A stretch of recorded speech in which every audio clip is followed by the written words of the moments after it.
12 del libro del Éxodo, por favor. Éxodo capítulo 12, ¿listo? Vamos a hablar acerca de la Pascua, porque mucho se habla de la Pascua, pero muchas personas desconocen realmente su verdadero significado. Hoy veremos su origen y su significado, ¿sí? Los creyentes en Jesús celebramos la Pascua por lo que representa para nosotros, que es muy importante. Entonces, realmente el capítulo es muy largo y la idea es que en esta noche veamos el capítulo 12. Entonces, oramos juntos y vamos leyendo algunos versos y vamos entrando en el estudio de esta noche. ¿Estamos? Bueno, Éxodo capítulo 12.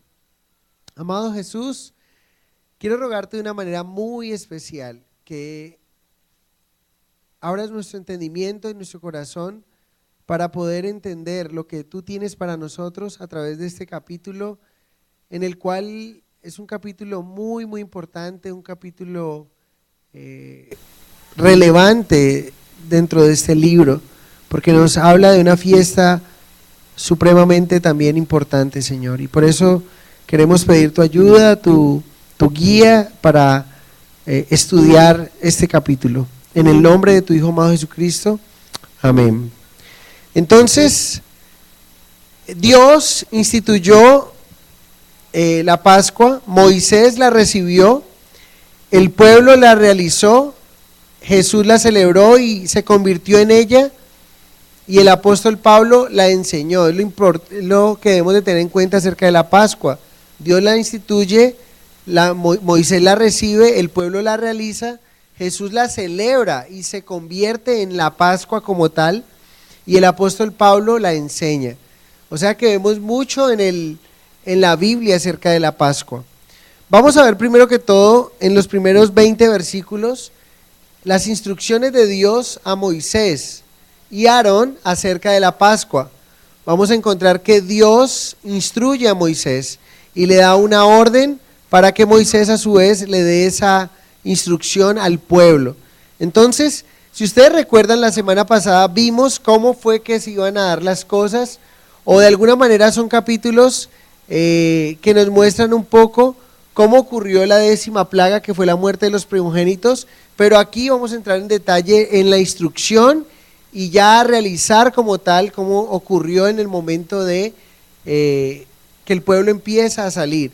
Recuerden que Éxodo significa salida, y ese capítulo es muy importante porque aquí es donde empieza el peregrinaje del pueblo de Dios hacia la tierra prometida. Éxodo significa salida, y hasta este capítulo es que encontramos que el pueblo empieza a salir, se empieza a cumplir lo que el Señor había dicho. Entonces, instrucciones acerca de la Pascua, versos 1 y 2.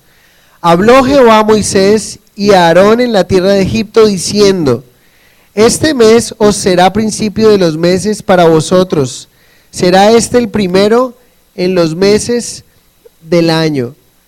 Lo primero que encontramos es que Dios le habla a Moisés y a Aarón para que a su vez ellos le hablen al pueblo. Si ustedes se dan cuenta, es la instrucción que Dios está dando.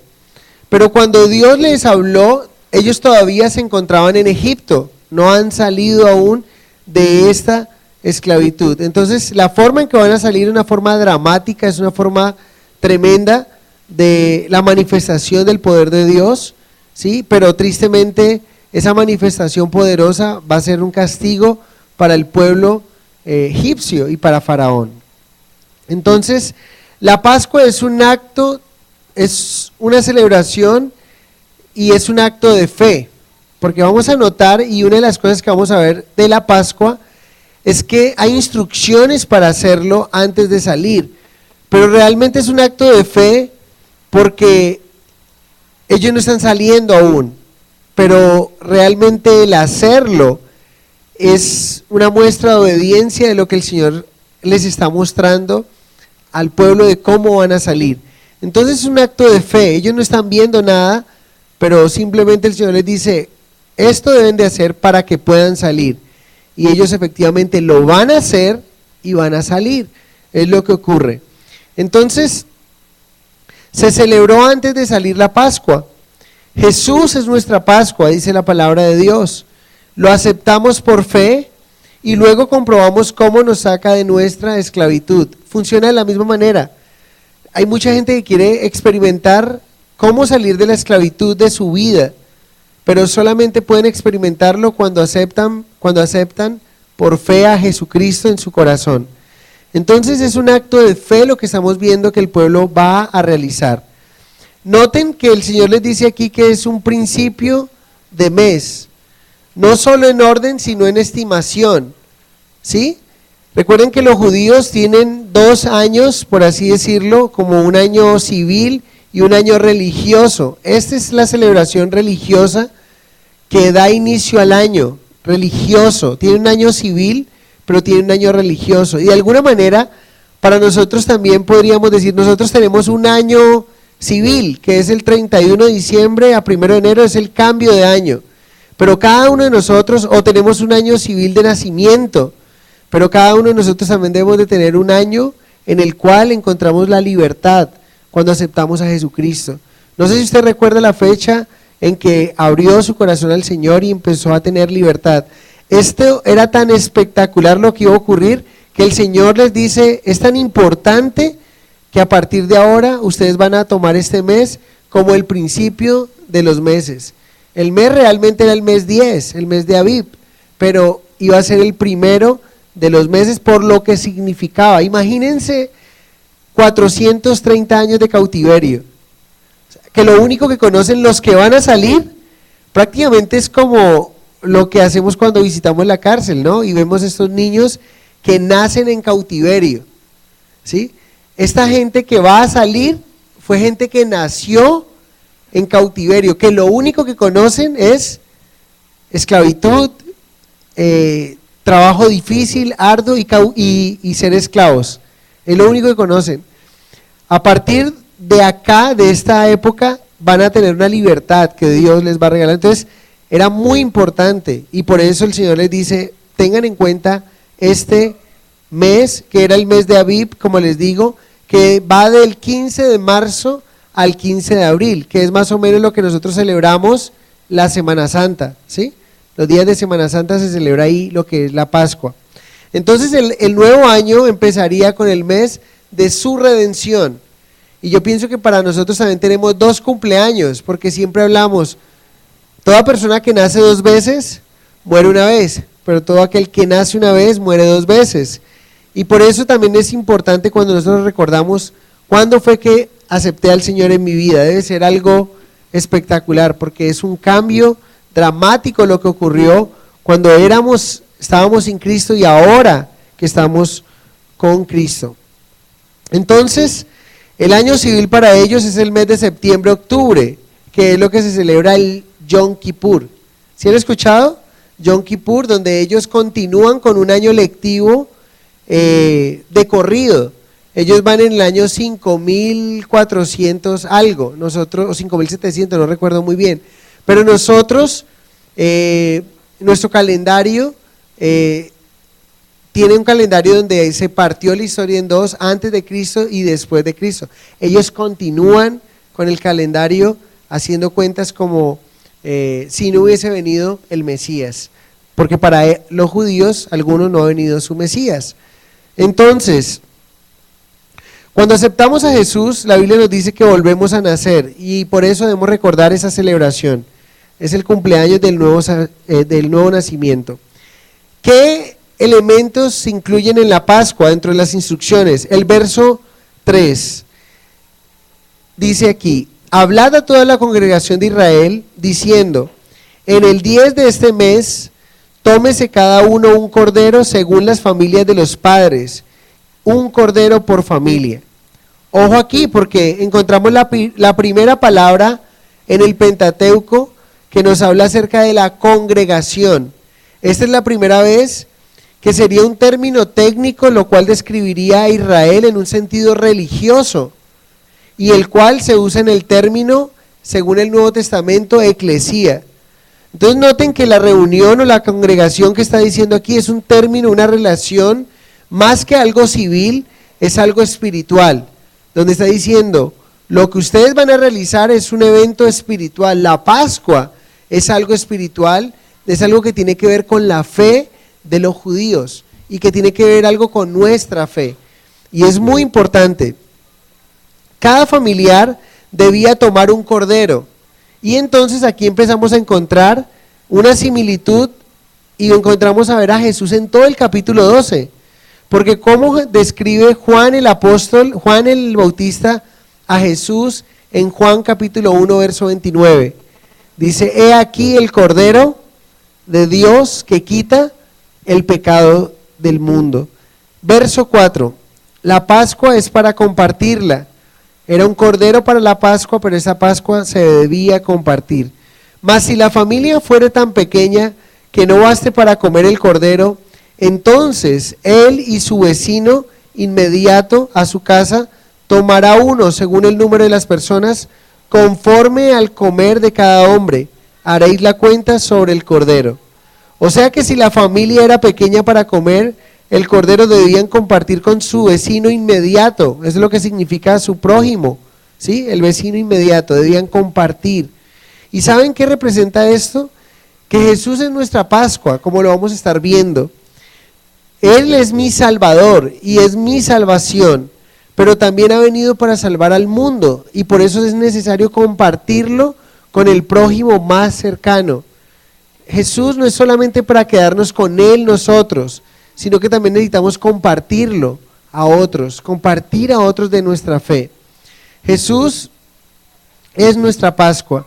La pregunta que debería saltarnos a nosotros en esta noche es, si Jesús es mi Pascua y el momento que se instituyó la Pascua, ellos debían de compartirlo a su prójimo, la pregunta para mí es, ahora que yo ya tengo mi Pascua, que la he celebrado, que Jesús es mi Pascua, ¿estoy compartiéndola con otros o me estoy quedando con eso para mí solamente?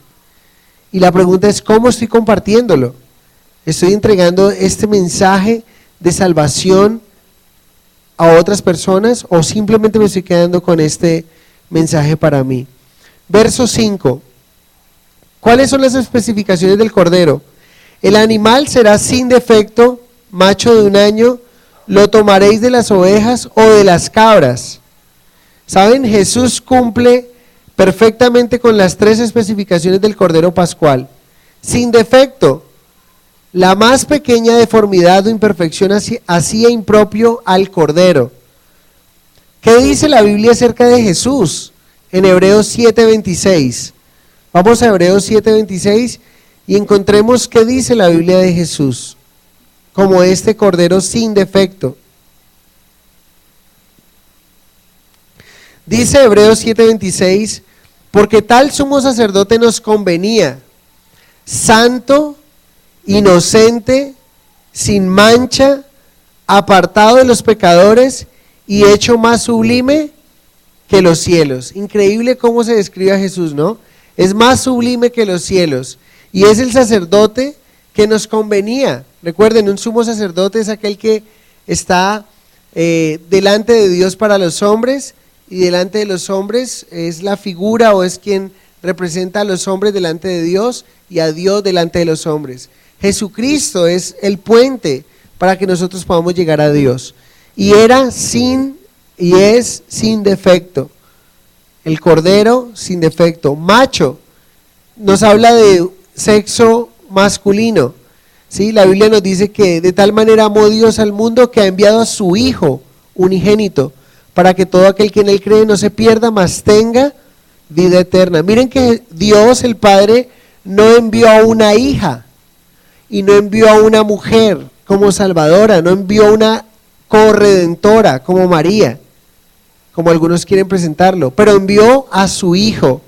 El Cordero Pascual está representado en Jesús, macho, ¿sí? Jesús de sexo masculino, sin defecto y de 1 año. Algunos estudiosos dicen que el año para un cordero es la mejor edad, pero la mejor edad para los hombres, o se conoce la edad de la primavera, para el ser humano es la edad de los 33 años, ¿sí? algunos ya estamos en el otoño, en el verano, qué sé yo. Pero la edad de la primavera es la edad de 33 años, ¿sí?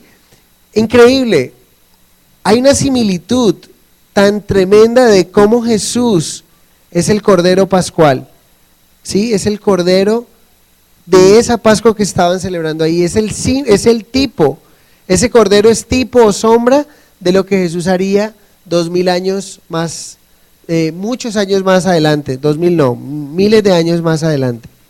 ¿Listo? ¿Qué debían de hacer con el Cordero? Vamos a ver, porque todas esas son instrucciones para poder salir. Por eso es un acto de fe. Porque ¿qué le garantizaba a ellos que haciendo eso iban a salir? Si lo único que ven es esclavitud, maltrato, durante 430 años. ¿Qué les garantiza a ellos? Y saben, es lo mismo que ocurre con la fe. ¿Qué le garantiza a una persona que si cree en Jesús va a tener vida eterna y va a tener una salvación? A ver, ¿dónde me lo muestra? Y es por fe. Y esa es la diferencia que nosotros marcamos con el mundo. Nosotros hemos creído en este mensaje, que es una verdad, porque Jesús lo ha logrado. Pero el mundo no quiere creer, porque el mundo necesita ver para creer. Pero nosotros creemos para ver. Este pueblo estaba creyendo, haciendo uno a uno de lo que el Señor, ok, tengo que coger un cordero, listo, de 1 año, compartirlo con mi prójimo, listo.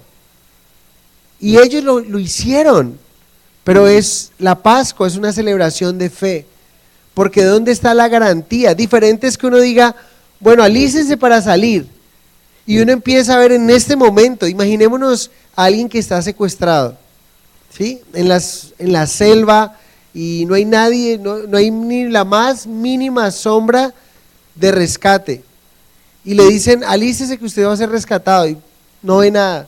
Pero qué diferente que le digan, oiga, alícese, y empieza a ver un helicóptero de la Cruz Roja, y empieza a ver una cantidad de delegación que vienen por él. Dice, wow, ¿sí? Esa persona inmediatamente dice, claro, me puedo alistar porque ya me voy para casa.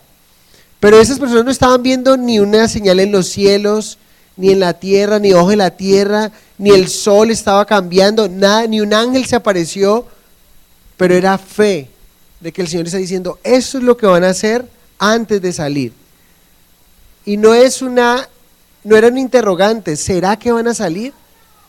Eso es lo que tienen que hacer para salir, pero ellos lo empiezan a hacer, y es un acto de fe, es una instrucción.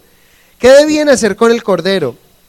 Dice aquí, ¿y en qué momento? Verso 6, y lo guardaréis hasta el día 14 de este mes, y lo inmolará. ¿De cuál mes?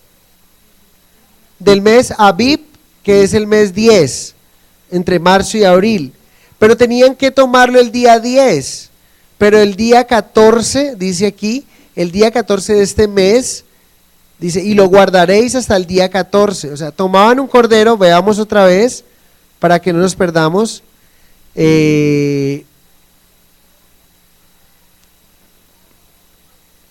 tenían que tomar el cordero, y aquí nos dice en el verso 6, creo que está más adelante entonces, y lo guardaréis hasta el día 14 de este mes, y lo inmolará.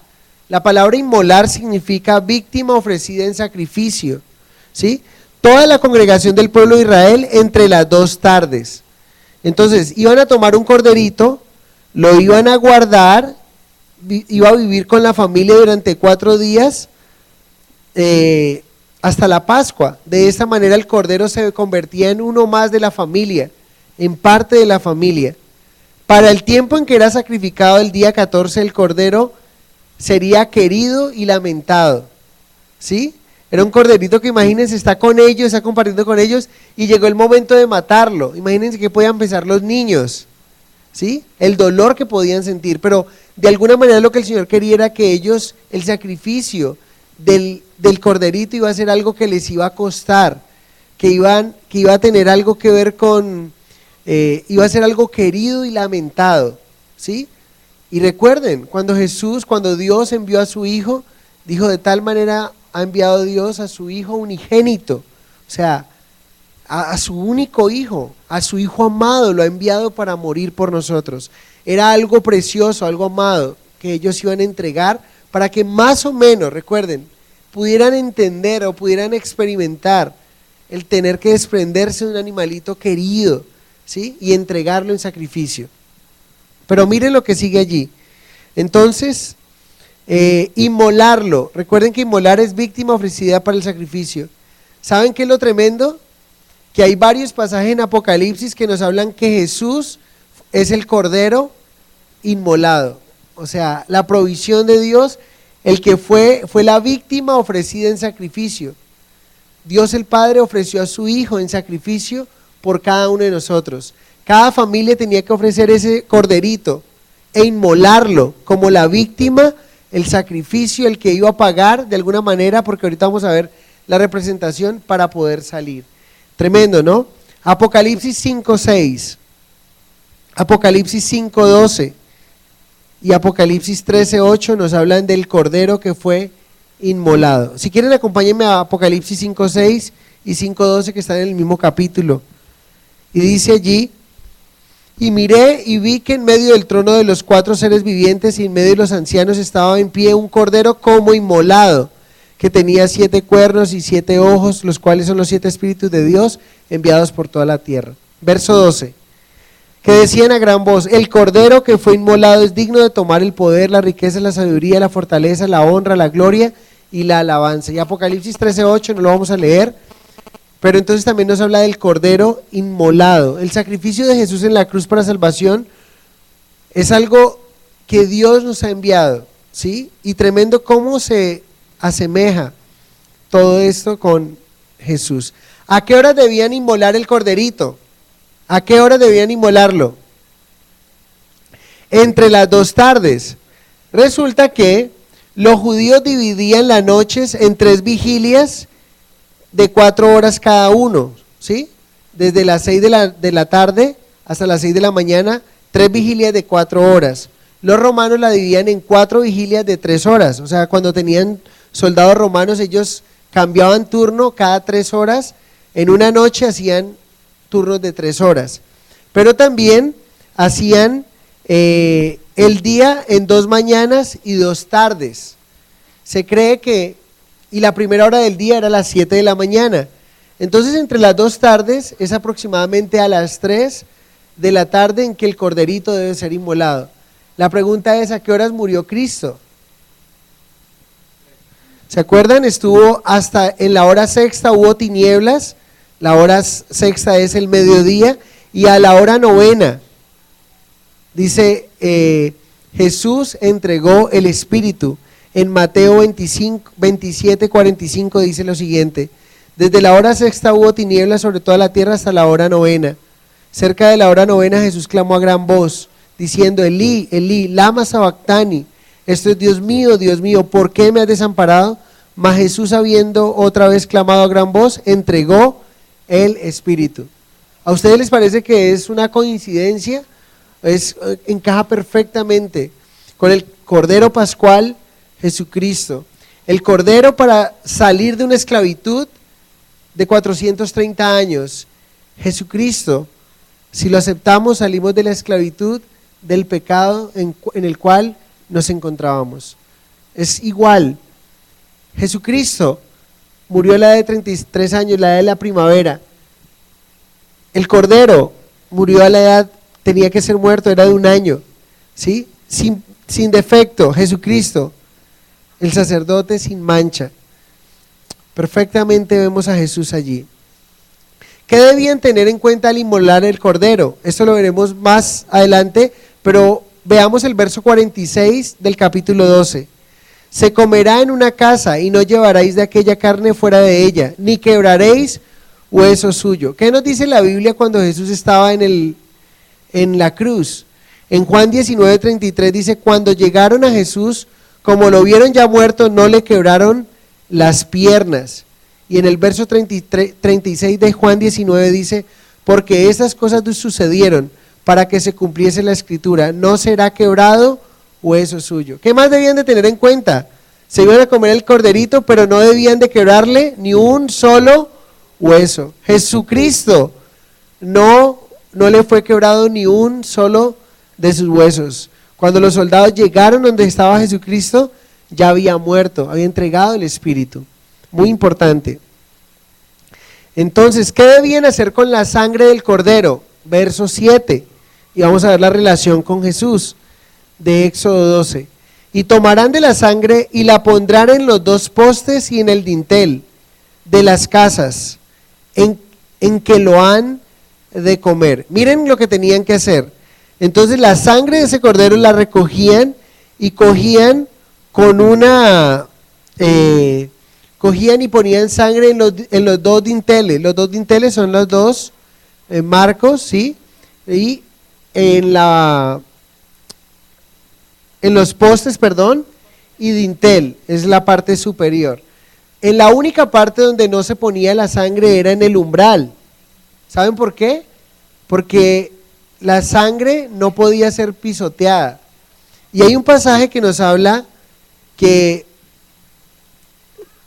Jesucristo, de alguna manera la sangre de Jesús no debe ser pisoteada. Y una forma de pisotearla es cuando hemos creído en Jesús, pero vivimos una vida deliberada en pecado. Es como si cogiéramos la sangre de Jesús y la pisoteáramos. Miren que si tan solo la sangre de ese cordero era respetada, y dice solamente en los postes y en el dintel, pero no en el umbral, allí no iba sangre, solamente en esos tres lugares. La sangre de Jesús no debe ser pisoteada igual. Entonces, así como la sangre del cordero puesta en los dos postes libraba a los israelitas de la muerte, nosotros somos librados de la muerte espiritual por la sangre de Jesús. Y eso es muy importante tenerlo en cuenta, ¿sí? Lo que iba, la marca, la señal que iba a librar al pueblo de Dios, a los israelitas, de la última plaga que fue la muerte de los primogénitos, era esa marca, la señal de la sangre en los postes y en el dintel. ¿Qué es lo que nos protege a nosotros de la muerte espiritual? La marca de Jesús, que hemos sido lavados, nuestros pecados han sido lavados con su sangre preciosa. Recuerden qué significa la Pascua, que eso es muy importante. Pascua en el inglés viene del término Passover, que significa pasar sobre o pasar por encima. Y era que cuando viniera la muerte a tocar cada primogénito de los hijos de los egipcios, cuando llegara a una casa que tuviera esa marca, la muerte iba a pasar por encima y no iba a tocar a ninguno de los que estuvieran dentro de esa casa. ¿Sí? Tremendo, porque aquí estamos viendo cómo el Señor es nuestra salvación y cómo nos libra de la muerte eterna. Apocalipsis 1.5, vamos a Apocalipsis 1.5, vamos a encontrar cómo la sangre representa o Jesús nos ha lavado con su sangre. Apocalipsis 1.5.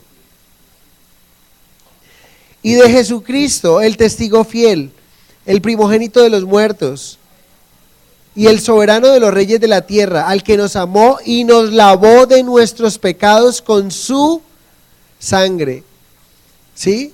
Y nos hizo reyes y sacerdotes para Dios, a su Padre, a Él sea la gloria, imperio por los siglos de los siglos, amén. Entonces, ¿qué fue lo que hizo para nosotros? ¿Con qué nos limpió Jesús nuestros pecados? Con su sangre. ¿Con qué estaba protegiendo de alguna manera? ¿Cuál era el símbolo que estaba protegiendo a los hijos de Israel? La sangre del Cordero. Jesús presentado como el Cordero de Dios que quita el pecado del mundo. Apocalipsis 7:14 también, no vamos a leerlo, o no vamos allá, pero dice que han lavado sus ropas y las han emblanquecido con la sangre del Cordero. La sangre debía ser puesta en los postes y en el dintel, y no en el umbral, recuerden. Pero, ¿dónde nos dice que la sangre no debe ser pisoteada? ¿De dónde sacamos esto? En el pasaje no dice simplemente coloquen en los postes y en el dintel, no dice nada del umbral, pero hay un pasaje que nos habla que la sangre de Jesús no debe ser pisoteada, y eso está en Hebreos capítulo 10, verso 28.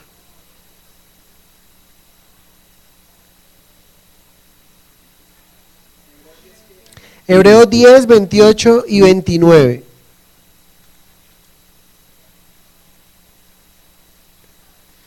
Dice aquí, el que viola la ley de Moisés por el testimonio de 2 o 3 testigos muere irremisiblemente.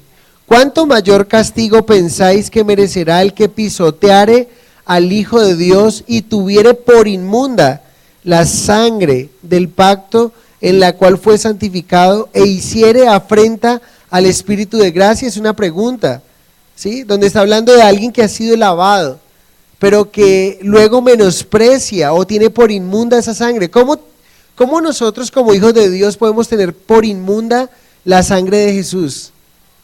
Cuando le he pedido que me limpie y me ha limpiado, pero vuelvo otra vez a mi vida antigua. De esa manera estoy menospreciando la sangre. Dice,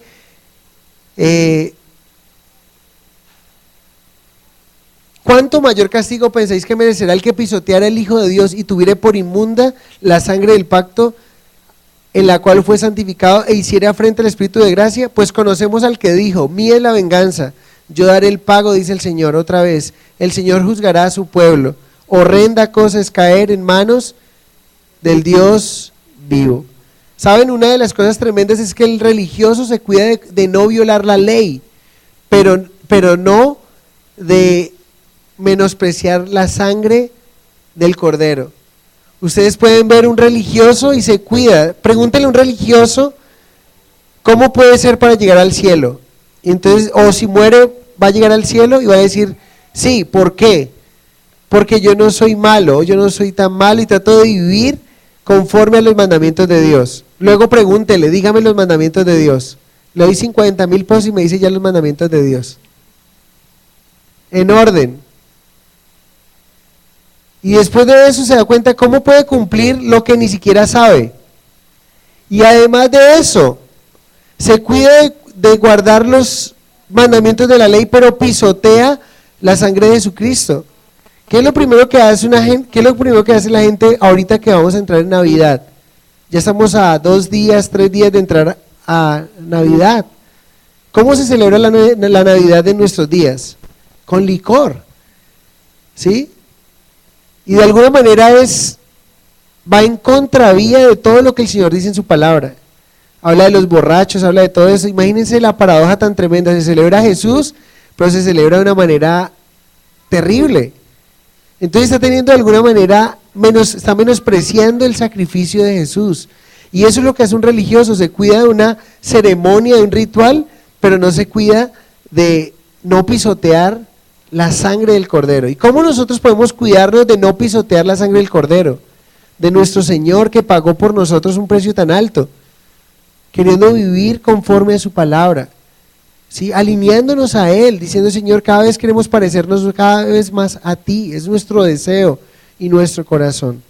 Entonces, ¿en qué casas lo habían de comer? Dice que la sangre se debía de poner en los postes y en el dintel, en las casas donde lo habían de comer. O sea que había algo más.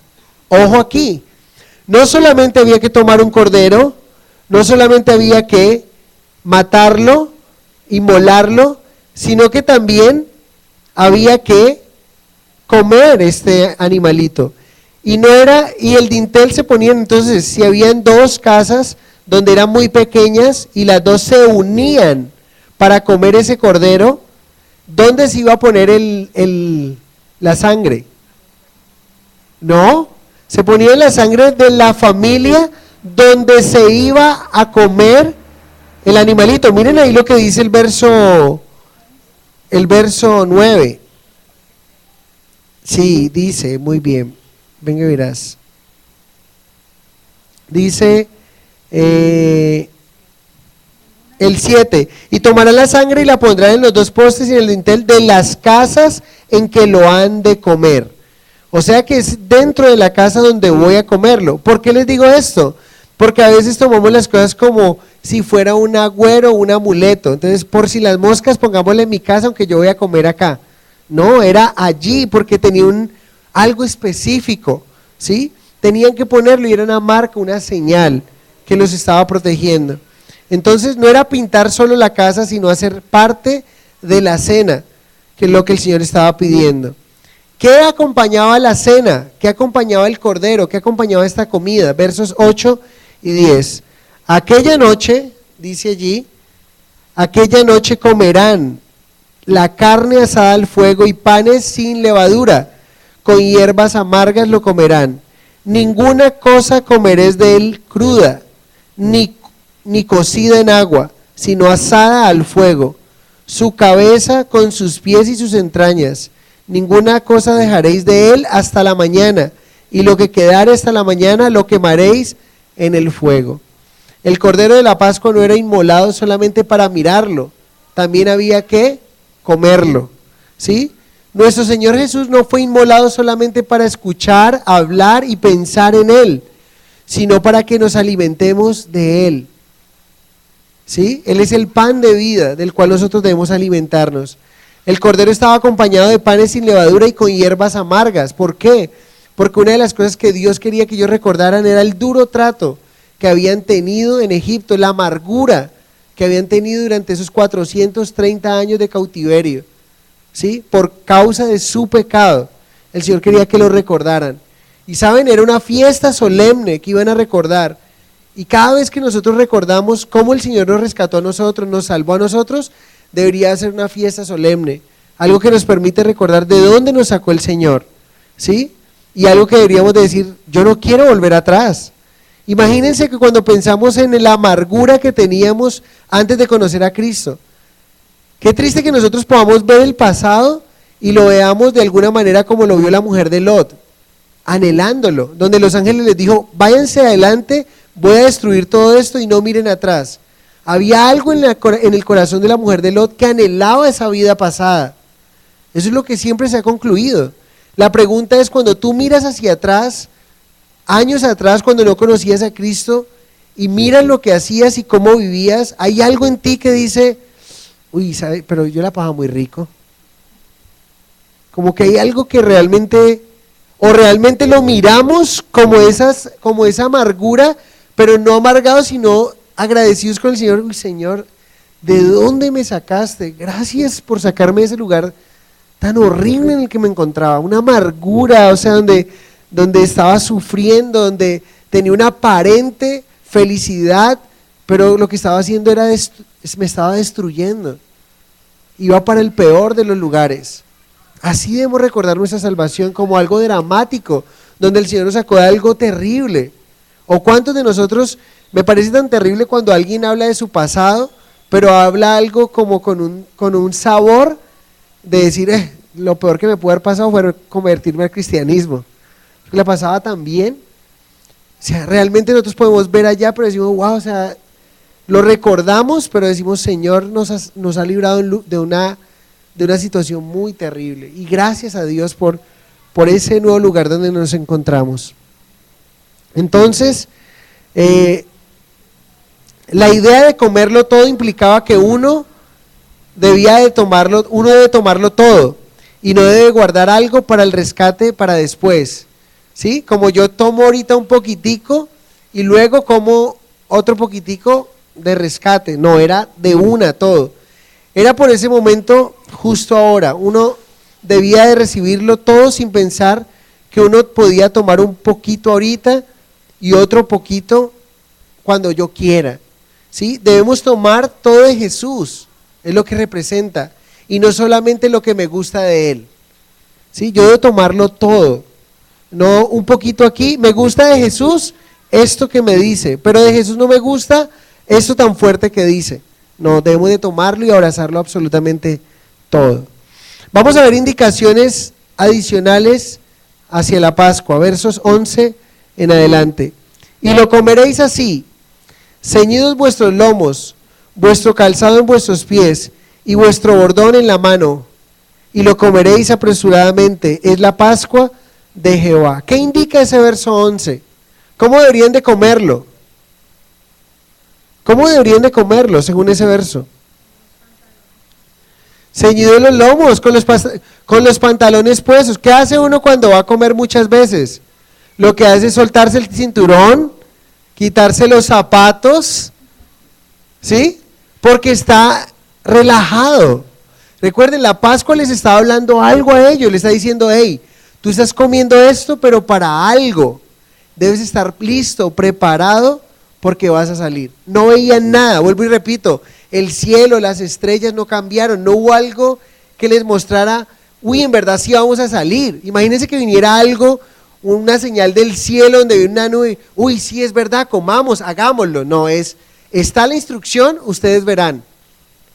La pregunta que queda siempre es, ¿cuántos de los israelitas quizá no lo hicieron y se perdieron o tuvieron muerte de sus primogénitos? ¿O cuántos de los egipcios, porque ahorita vamos a encontrar que cuando el pueblo de Dios sale, no solamente salieron ellos, parece ser que algunos egipcios se fueron con ellos también, ¿sí? ¿Y cuántos de los egipcios recuerden que la orden siempre que venían las plagas es, si esto hacen, no les va a pasar nada, pero si no lo hacen, el juicio les va a caer? Entonces le está recordando, ceñido lomos, calzado puesto, bordón listo, porque vamos a salir, el peregrinaje va a iniciar. Entonces dice en el verso 12, pues yo pasaré aquella noche por la tierra de Egipto, y heriré a todo primogénito en la tierra de Egipto, así de los hombres como de las bestias, y ejecutaré mis juicios en todos los dioses de Egipto, yo Jehová.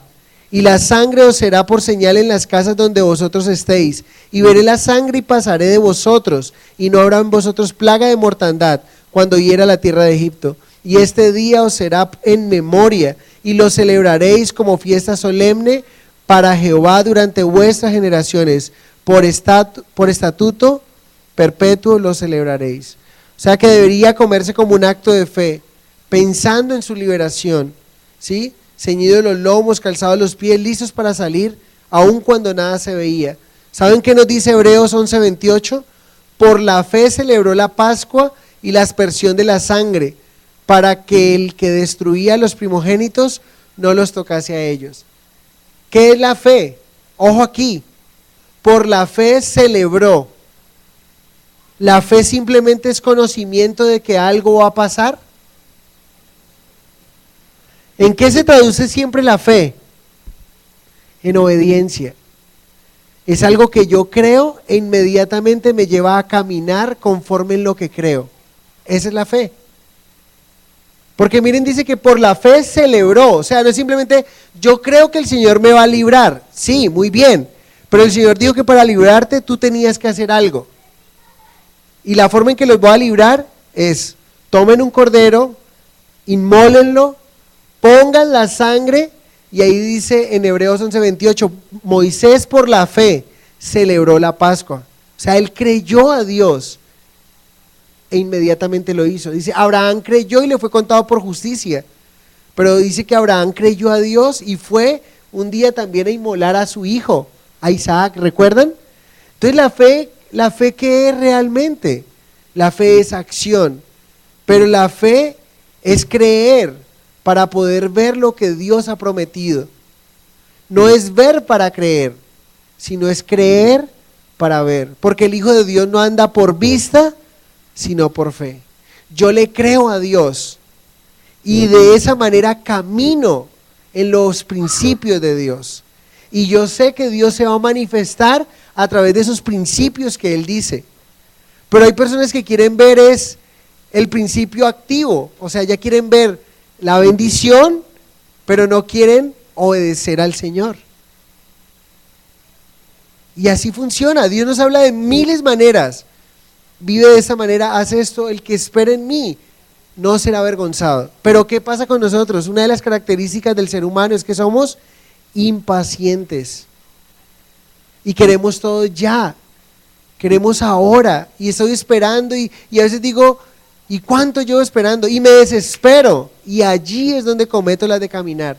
Y digo, eso debe ser que Dios se olvidó de mí. Eso fue lo que dijo Abraham y Sara. Aquí tiene la sierva Agar, tengamos un hijo. Eso debe ser que Dios ya no nos va a dar un hijo. Ya no hay cómo. Usted tiene 100 años, yo tengo 90 años, ya no tengo la costumbre de las mujeres, es imposible. Se desesperaron y cometieron un error. Y les costó muchísimo. Y a veces nos pasa así. El Señor nos dice, espera, pero nosotros nos desesperamos. Pero el Señor, mientras esperamos, dice, haz esto mientras espera. ¿Sí? Camina en fe. Obedéceme. Y saben, No he visto el primer hombre que le haya creído a Dios y que haya caminado en lo que Dios dice, que esté en vergüenza. Pero conozco cualquier cantidad de personas que no le han creído a Dios o que han dicho creerle a Dios, pero en sus decisiones no le han creído a Él y hoy día están viviendo en vergüenza. Porque el Señor no te pide algo para avergonzarte, pero Satanás quiere avergonzarnos y quiere destruirnos. Y aquí ellos estaban haciendo por la fe, estaban celebrando la Pascua. Esta fe estaba traducida en obediencia, ¿sí? Fiesta solemne, miren, celebración pública con una ceremonia extraordinaria. Sería estatuto perpetuo. O sea, ¿para cuándo iba a ser? Para siempre, lo iban a recordar. Hasta el día de hoy recordamos lo que Dios hizo. ¿Saben? Cualquier cantidad de civilizaciones en el mundo tienen tanto el diluvio universal dentro de su historia, como tienen parte de lo que el Señor hizo con el pueblo de Dios. Tremendo, ¿no? Es algo que se dice aún, y hoy estamos aprendiendo de ello. Una celebración de algo que no se podía ver. Imagínense que alguien preguntara, bueno, pero denos una sombra de que realmente vamos a salir, porque ellos habían visto milagros, habían visto cualquier cantidad. Ellos hasta ahí habían visto lo que podemos decir manifestación de Dios, pero en últimas, por así decirlo, se cumplía lo que Faraón decía. ¿Se acuerdan? Faraón endurecía su corazón y no los dejaba ir. Entonces, ¿qué les podía garantizar a ellos que haciendo lo que iban a hacer iban a poder quedar libres? Si Dios ya se había manifestado con tantas plagas, pero Faraón no los había dejado ir. Entonces es fe. Volvemos al punto. Pero el hombre de hoy, ¿qué quiere? Y de otro tiempo también, es ver para creer. Pero nosotros somos privilegiados cuando creemos sin ver. Dice la palabra que sin haberle visto, creemos. Yo creo en Jesús y no le he visto. Y creo en Él. Entonces, miren lo que dice ahí también, junto con la institución de la Pascua viene la fiesta de los panes sin levadura. 7 días comeréis panes sin levadura, y así el primer día haréis que no haya levadura en vuestras casas, porque cualquiera que comiere leudado desde el primer día hasta el 7º será cortado de Israel. El primer día habrá santa convocación, y asimismo en el 7º día tendréis una santa convocación. Ni una hora se hará en ellos, excepto solamente que preparéis lo que cada cual haya de comer. Guardaréis la fiesta de los panes sin levadura, porque en este mismo día saqué vuestras huestes de la tierra de Egipto. Por tanto guardaréis este mandamiento en vuestras generaciones por costumbre perpetua. En el mes primero comeréis los panes sin levadura, desde el día 14 del mes por la tarde hasta el 21 del mes por la tarde. Por 7 días no se hallará levadura en el 21 del mes por la tarde. Por 7 días no se hallará levadura, por 7 días no se hallará levadura en vuestras casas, porque cualquiera que comiere leudado, así extranjero como natural del país, será cortado de la congregación de Israel. Ninguna cosa leudada comerás, en todas vuestras habitaciones comeréis panes sin levadura. Entonces, ¿la Pascua cuándo iniciaba? La Pascua iniciaba el día 10, ¿sí? Del mes 10. En el día 14 era que ellos comían la Pascua. Antes de eso ellos estaban comiendo panes con levadura, pero el día que celebraban la Pascua, a partir del día 14 hasta el día 21, durante 7 días, después de comer la Pascua o durante la Pascua, comían panes sin levadura, hasta el día 21. El 7 es número de completo, es número de perfección, de plenitud, de lo completo. Es interesante porque eran 7 días de purificación, por así decirlo. Y ustedes recuerdan muy bien qué representa la levadura en toda la Biblia. Jesús habló de la levadura. Le dijo a sus discípulos, guárdense de la levadura de los fariseos. ¿Qué dijeron los discípulos? Eso dice porque no trajimos pan, nos las está echando. Y el Señor les dice, ustedes tan necios son, ¿no se acaban de dar cuenta que hace un momento, hace unos días, multipliqué 5 panes para 5,000. No estoy hablando de esa levadura, estoy hablando de la maldad de los fariseos, estoy hablando de la hipocresía de los fariseos. Entonces, ¿qué significa la levadura? La levadura es una ilustración del pecado y la corrupción. Así como la levadura influye en toda la masa, inflándola, así el orgullo y el pecado hace que nuestro ser se infle. Entonces, significativamente, Dios los llamó a que caminaran sin levadura después de su liberación inicial de Egipto. Simbólicamente, ellos eran llamados a una vida de pureza moral ante el Señor. Es lo que el Señor les está diciendo allí. ¿Sí? Entonces, es tremendo. Vamos a dejar hasta ahí, pero quiero que veamos algo. Luego vamos a ver los versos que continúan hasta el 51. Acompáñenme a leer 1 Corintios 5:7. Y ahí vamos a encontrar qué nos dice el Señor acerca de la levadura y cómo debemos de nosotros celebrar la Pascua, que es Cristo, cada vez que nos reunimos, cada vez que estamos en la eclesía, en la iglesia, en la congregación. 1 Corintios capítulo 5, verso 7.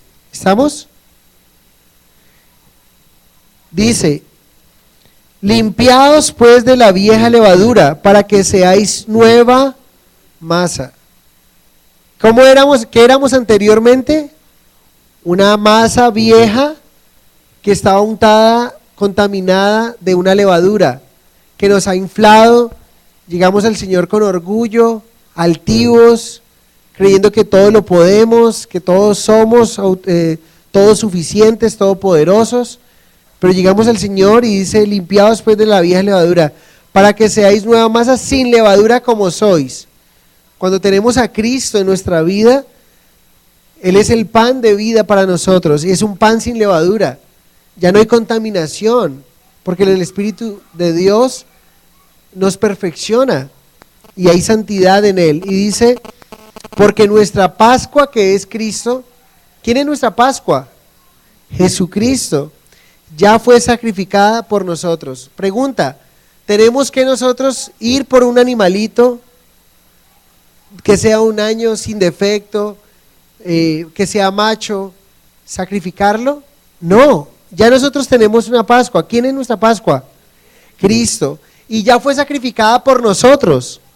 Así que celebremos la fiesta. ¿Nosotros podemos celebrar la fiesta? Sí, pero ¿cómo la debemos de celebrar?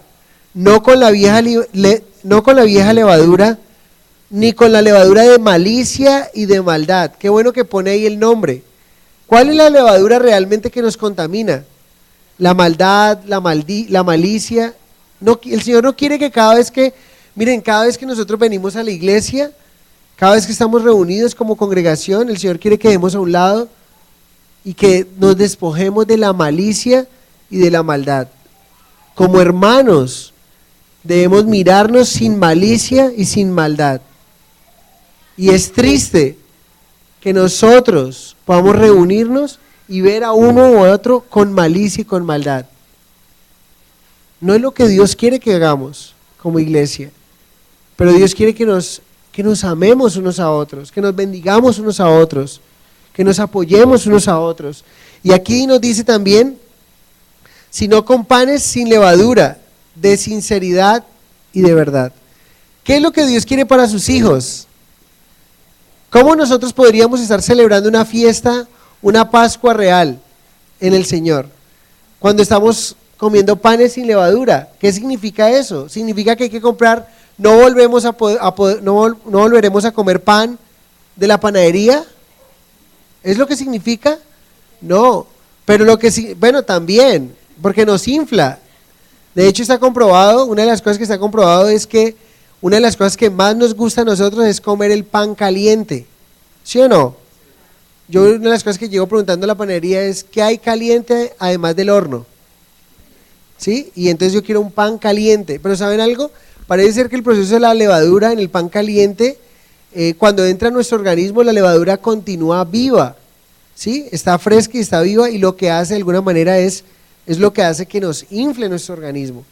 Entonces realmente parece ser que es más saludable el pan del otro día. El pan, imagínate, ¿y a quién le gusta un pan? O uno dice, no, el pan de ahorita, el fresco, pero el del otro día realmente es como el más saludable. Bueno, pues son cosas que la gente dice, pero no deberíamos de tener una congregación con levadura, porque si hay levadura aquí en nosotros, o sea, digamos que Capilla Fidelidad es una masa, una sola masa, y si hay alguno de nosotros, por pequeño que sea, que tiene levadura, o sea que en él hay malicia y maldad, contamina toda la masa. Pero en nosotros, y saben, cuando llegamos así, es algo que tenemos que luchar como iglesia, pero tenemos que tener sinceridad y verdad, y eso solo es posible con una vida llena del Señor, pidiéndole al Señor, Señor, guarda mi corazón de la levadura, porque una de las cosas que estamos tentados es a tener maldad en nuestro corazón, pero digámosle, Señor, limpia mi corazón de esa levadura que me infla y contamina mi vida, pero contamina también a mi congregación, y que podamos despojar de esa malicia y tengamos sinceridad y verdad. Así debe ser nuestra relación con el Señor, una relación sincera y verdadera, porque Él conoce a cada uno de nosotros. Amén. Bueno, hasta el verso 20. Si ustedes se dan cuenta, hasta el verso 20 está la instrucción. Del verso 21 en adelante vamos a encontrar que Moisés convoca y empieza a transmitir lo que el Señor le dio. Y los versos en adelante ya vemos cómo el pueblo realiza lo que Dios les mandó que hiciera al pie de la letra. Miren que me encanta verso 28. Fueron y hicieron puntualmente así como Jehová había mandado a Moisés y Aarón. Es muy espectacular hacerlo así. Ocurre la 10ª plaga y vemos cómo se da la liberación, el éxodo del pueblo de Dios. Por lo pronto hemos visto que la Pascua es una fiesta que el Señor instituyó para la liberación de su pueblo, ¿sí? ¿Cuándo la instituyó? En el mes 10. ¿Qué debían hacer? Conseguir un animalito de 1 año, un cordero sin mancha, sin defecto. ¿Qué debían hacerlo? Sacrificarlo al día 14. ¿Qué debían también hacer? Coger su sangre y ponerlo en los postes y en el dintel. ¿Cómo representa todo eso en nuestra relación con el Señor? Pues que Jesús es el Cordero de Dios que quita el pecado del mundo, que a través de Jesús y su sangre nos ha limpiado de todo pecado, y que ahora la muerte, ¿sí?, eterna no nos va a tocar, porque tenemos la marca en nuestra vida, que es la sangre de Jesús. Muy importante. Algo que dice este pasaje allí, para terminar, quiero que lo veamos, creo que está allí, en el verso, dice,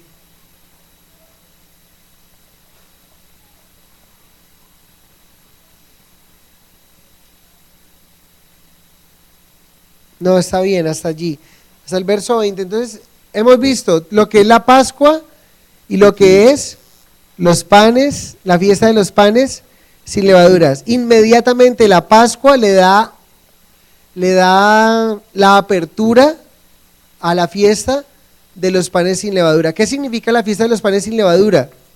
Significa que el pueblo de Dios debe caminar en sinceridad y en verdad. El Señor no quería que el pueblo anduviera con contaminación, ni se fueran contaminados para la tierra que Él quería llevarlos. Amén. Entonces Jesús es nuestra Pascua, y luego vamos a entender por qué nosotros como creyentes podemos celebrar la Pascua. Vamos a ver que una de las especificaciones para celebrar la Pascua es que solo la celebraban los hijos y los que estaban circuncidados. O sea que alguien que no era del pueblo no podía celebrarla. Si alguien que no era del pueblo no podía celebrarla, o tenía que circuncidarse para celebrarla, nosotros ¿por qué la celebramos? Eso lo vamos a ver dentro de 8 días. ¿Listo? ¿Por qué nosotros podemos celebrar la Pascua y tenemos la bendición de hacerlo? Amén. Padre, te damos gracias en esta noche. Hoy hemos visto, Dios, en este capítulo 12, te hemos visto a ti reflejado en esta fiesta solemne, en esta fiesta tan importante, que muestra cómo tú, de una manera dramática, libraste al pueblo de la esclavitud. Señor, pero también nos recuerdas que tú eres quien pagó por nuestro pecado, así como ese cordero y esa sangre derramada puesta en los postes y en el dintel de ese cordero guardaba ese pueblo de la 10ª plaga. Asimismo, Señor, con tu sangre preciosa nos has lavado y con ella, Señor, nos has puesto una señal. El día que venga la muerte eterna por el hombre, esa muerte eterna no nos tocará a nosotros, pasará por encima de nosotros, porque tenemos vida eterna en Cristo Jesús, nuestro Señor, porque hemos creído en ti, Señor, porque esta Pascua es una demostración de la fe que el pueblo tuvo hacia ti, porque, Señor, la forma en que creemos en ti se asemeja mucho. Cuando te tenemos a ti, que eres nuestra Pascua, hemos creído en ti en fe. No te hemos visto, pero hemos creído en lo que hiciste, lo que haces y harás. Tú volverás por segunda vez, Señor, y yo me quiero ir contigo, Dios. Anhelo irme contigo.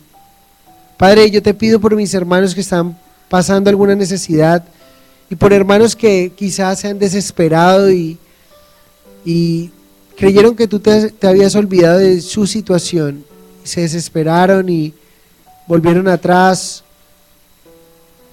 Yo te pido para que los animes, para que los bendigas, para que los alientes, Señor. Gracias te doy en esta noche por bendecirnos, por cuidarnos, por amarnos, Señor. Y gracias, Señor, porque eres nuestra Pascua, Señor.